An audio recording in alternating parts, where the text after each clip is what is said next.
You're listening to The Parenting Space, a podcast brought to you by parents and practitioners from the South London and Maudsley NHS Foundation Trust.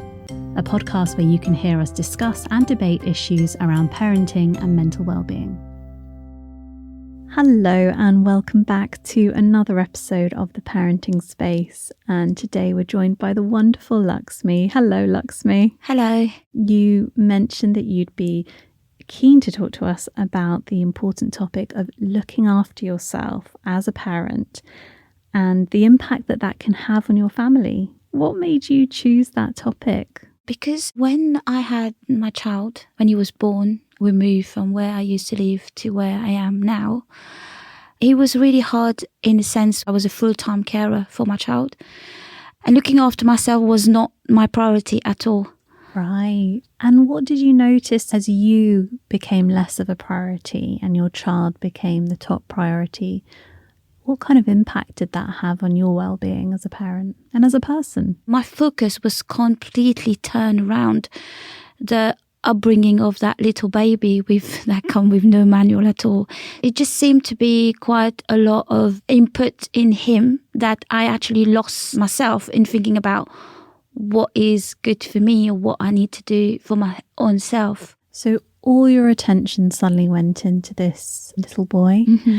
And you kind of describe losing yourself a little bit. It's a lot, isn't it? Especially when you sort of put it like that, the sense of responsibility and the pressures as a new parent, and then just the complete lack of me time and the lack of time between you and your partner. Did anything help between you and your partner? Yeah, what I started doing after a while is to go to do my hair on a Saturday. So go to the hairdresser all the way to Edge Road from Croydon. Oh, wow. Yeah. That's quite the journey. Yeah, because I used to live in West London. So I used to go there just for the purpose of making sure to do that travel. So as I can be on my own. And also my husband be time to spend with my son. So as he can bond with my son. So it was about an hour and a half journey, but it really helped with a book. I managed to go back to reading again, which I used to love to do. Interesting. So that's a great tip, actually. You know, it's not just about the bit of self-care that you do for yourself, but really, if you can, get that commute in there and use that time for, you know, like you talked about reading in that time.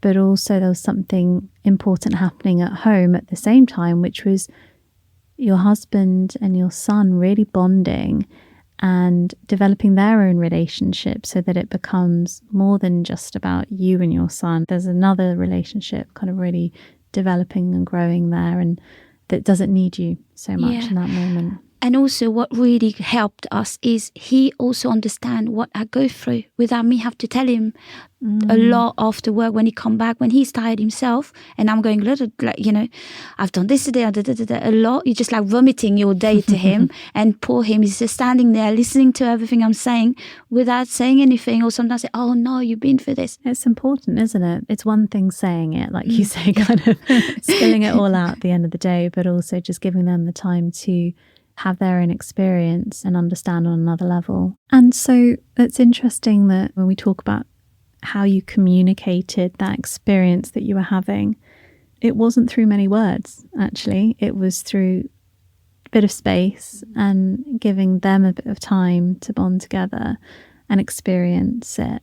And that's where the mutual understanding came from, which is so helpful to hear. What sort of impact have you noticed when you gradually shifted from giving absolutely everything to this child and putting yourself last to finding a balance where you can really look after yourself as well as your child? I think it has been a big impact on my relationship with my child and my relationship with my husband and the family members as well. It's kind of like you're leaving something and come back to it with a fresher mind and more mindful about everything around you. So actually, it's not only kind of helped you restore your batteries, but it gives you that fresh perspective to come back into a situation that I'm guessing might have been, you know, stressful or a bit tense, and you get that time away and you come back with that fresh energy. Yeah, and definitely it shows also to my son that looking after yourself, mommy's going to the gym. He knows that mommy's physically doing something for herself.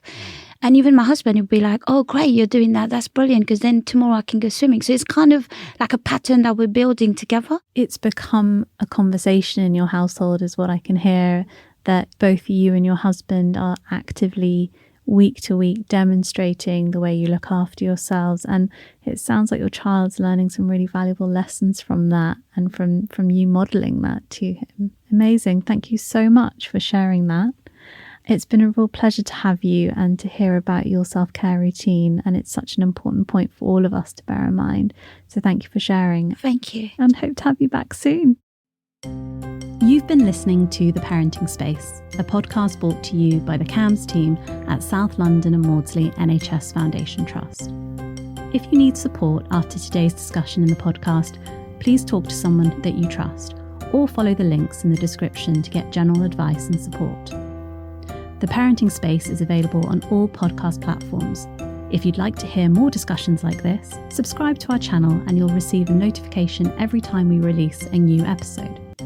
If you've enjoyed listening to this episode, let us know your thoughts over on Instagram, Facebook, or YouTube. You can find us at theparentingspace_official.